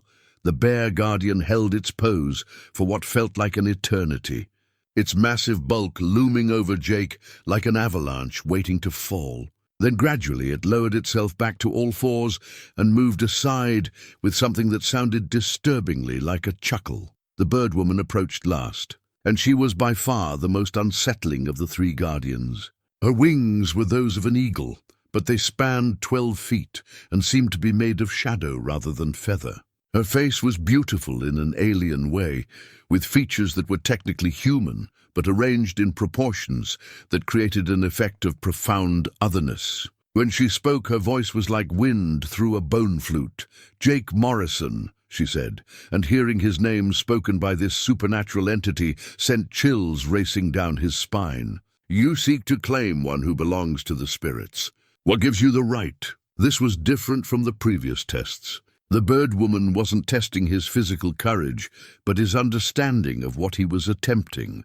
Jake realized that this was his chance to speak, to articulate the feelings and convictions that had driven him to accept these trials. "Love gives me the right," he said simply. "And her choice. Ayana came to me freely, and I would rather die than see her forced into a life that denies her happiness. Love." The birdwoman's laughter was like crystal breaking. "You speak of human emotion as if it could influence the will of powers older than your kind. What is love against destiny?" Jake looked across the fire toward Ayana, who stood motionless within her circle of stones, but whose eyes burned with an intensity that seemed to bridge the space between them. In that gaze, he found the words he needed. "Love is destiny," he said with quiet conviction. "Everything else is just the path that leads us to it." The birdwoman studied him for a long moment, her alien features unreadable. Then she folded her wings and stepped back with what might have been a nod of approval. Chief Moppy raised his staff again, and the 3 spirit guardians retreated beyond the circle of firelight as suddenly as they had appeared. The first trial was complete, but Jake could see in the chief's expression that this had been merely the beginning. The second trial required no preparation beyond the clearing of Jake's mind. Takota explained that he would be asked 3 riddles, each more complex than the last, and that failure to answer any of them correctly would result in madness rather than death, a fate that many considered worse. The first riddle came from Chief Mapi himself, spoken in English that carried the formal cadence of ritual, what travels faster than the wind.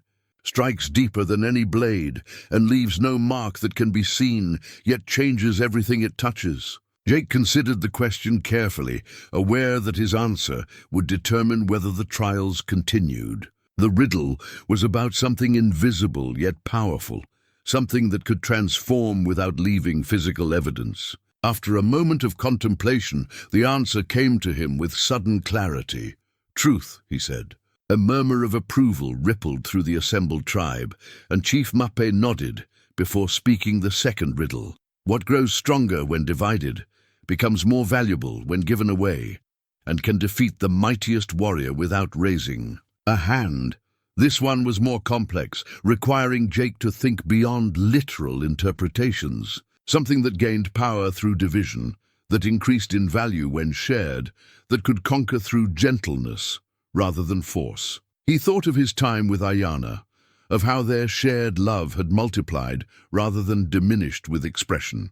"Love," he answered, and again the tribe responded with sounds of approval.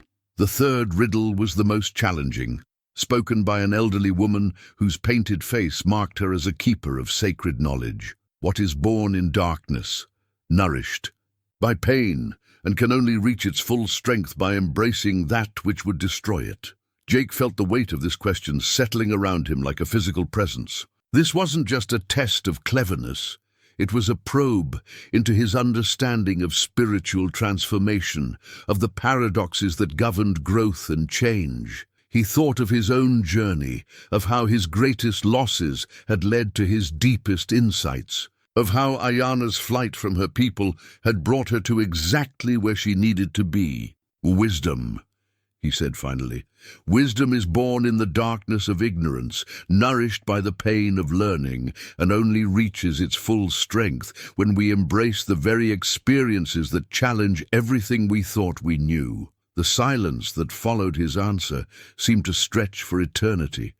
Then Chief Mape raised his staff, and the crystal at its tip blazed with light that seemed to contain every color Jake had ever seen. "The spirit guardians have found you brave," the chief declared through Takoda's translation. "The riddle keepers have found you wise. Now comes the final test, the trial that will prove whether the spirits have truly chosen you, or whether your presence here has been a mistake that must be corrected." Jake looked toward Ayana one last time before the final trial began. Her necklace blazed like a captive star, and her eyes held a mixture of hope and terror that made his heart ache with love and determination. Whatever came next, he would face it with the certainty that some things, some people, were worth any sacrifice the spirits might demand. The final trial began when Chief Mape cast a different powder into the sacred fire, one that burned with smoke so thick and sweet that Jake felt his consciousness beginning to shift before he'd taken 3 breaths. The world around him started to blur and waver, as if he were seeing it through water, and the sounds of the chanting tribe became distant and distorted. "Breathe deeply," Takoda instructed, his voice seeming to come from very far away. "The vision, Quest smoke, will carry your spirit to the place where truth lives. What you see there will determine your worthiness."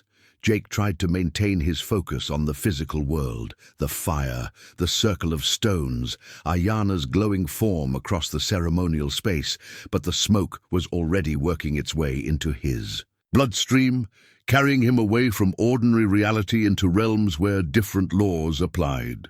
His last clear sight was of Ayana watching him with eyes that held all the love and fear in the world, her necklace blazing so brightly that it seemed to burn away the darkness itself. Then the smoke took him completely, and Jake found himself standing in a place that existed outside normal space and time. He was on a vast plain beneath a sky that held 3 moons and stars, arranged in patterns that spelled out meanings he could almost but not quite comprehend. The ground beneath his feet was neither earth nor stone, but something that pulsed with its own life, and in the distance he could see mountains that seemed to be made of crystallized light. "Welcome, Jake Morrison," the voice came from behind him, and when Jake turned, he found himself facing a figure that made his breath catch in his throat. It was Sarah, not as she had been during her brief life, but as she might have become if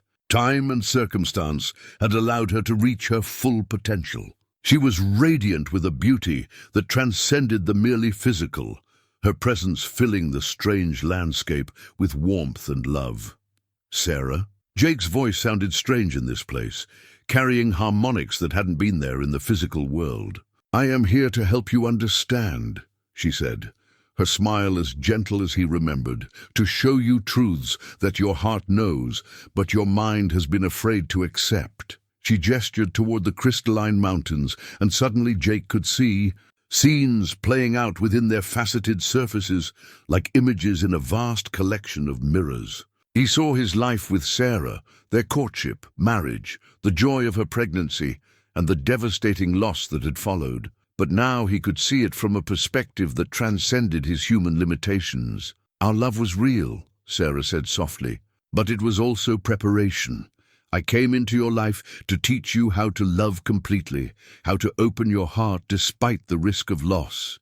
Without that learning, you would never have been ready for what comes next." The scenes in the Crystal Mountains shifted, showing Jake images of Ayana, first as a child in the high peaks, learning the ways of her people, then as a young woman struggling with visions she didn't understand. He saw her terror during the choosing ceremony, her desperate flight into the blizzard, her collapse near his property line.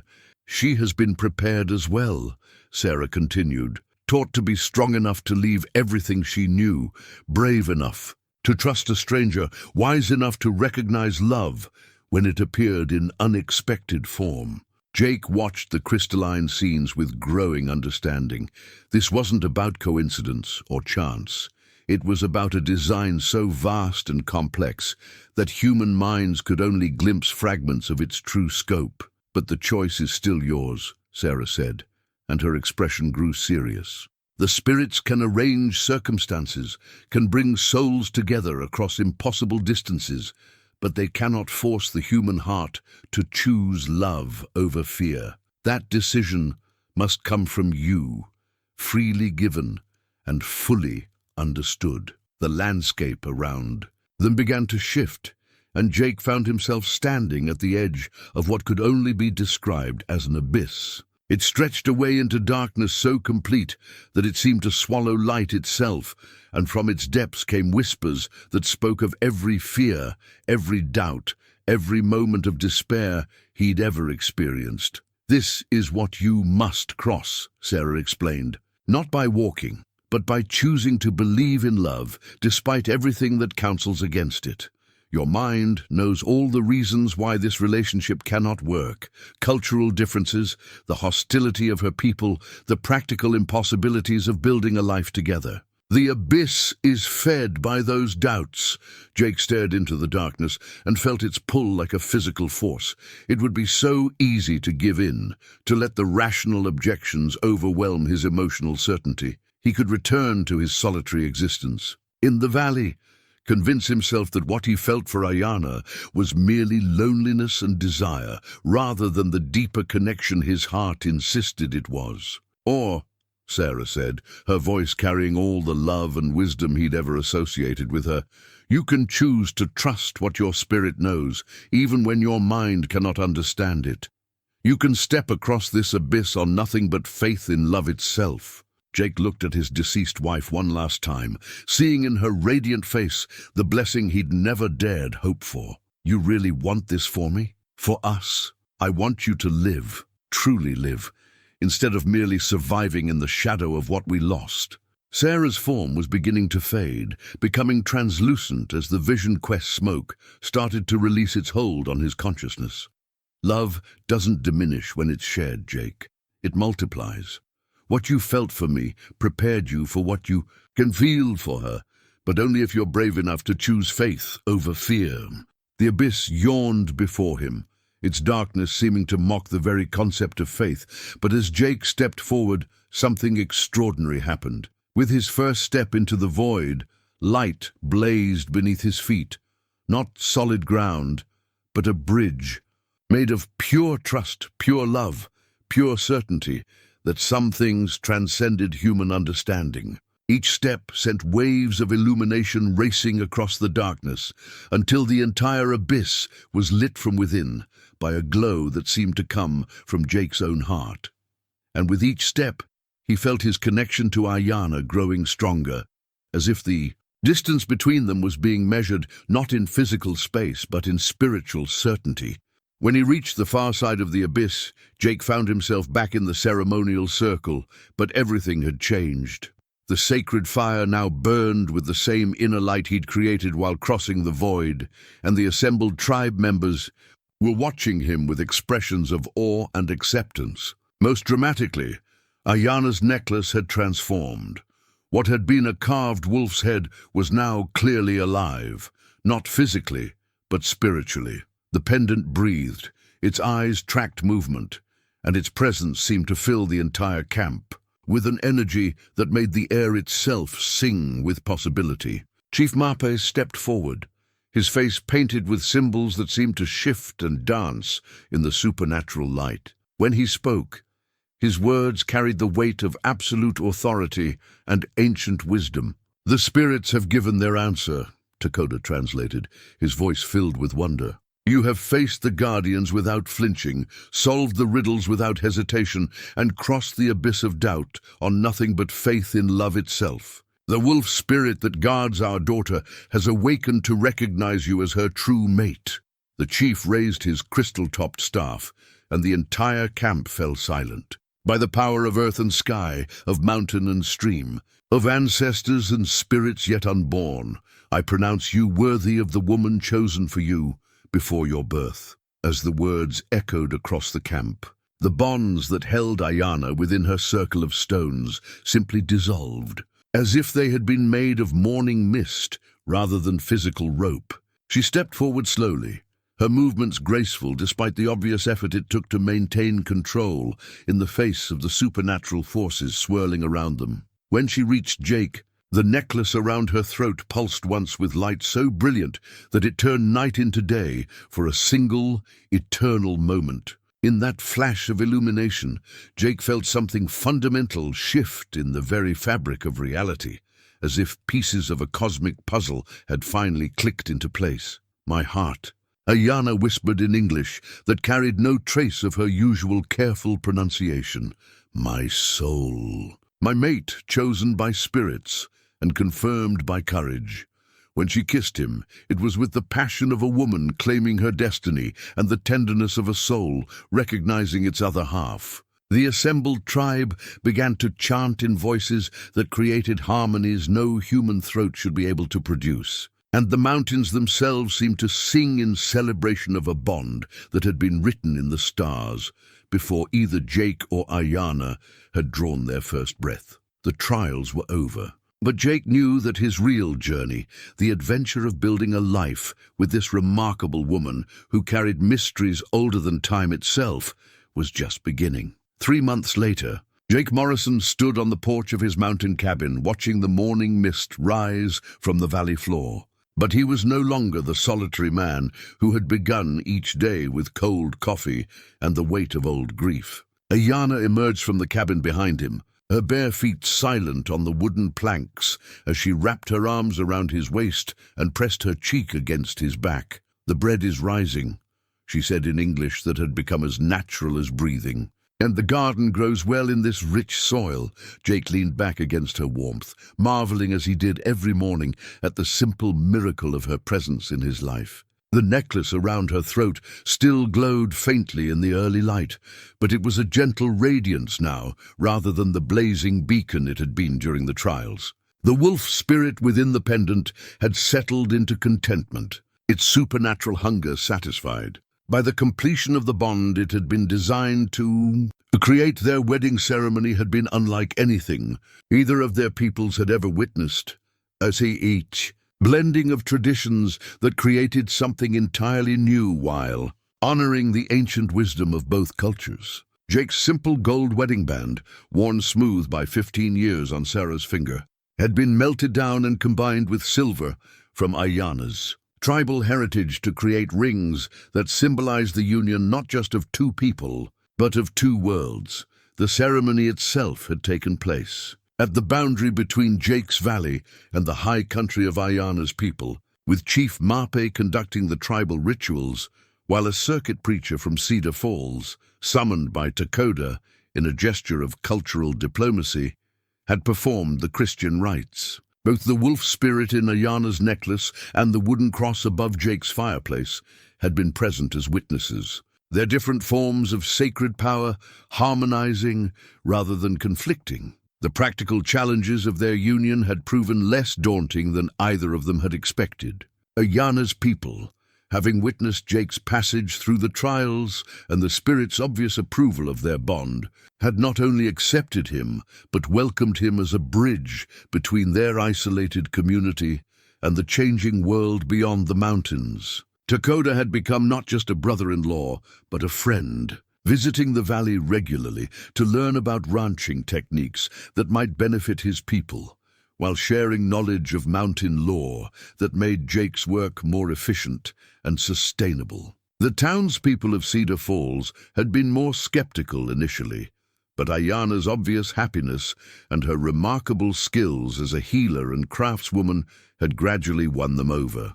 She had become the unofficial doctor for the region, using her knowledge of mountain herbs to treat ailments that had previously required expensive trips to Denver.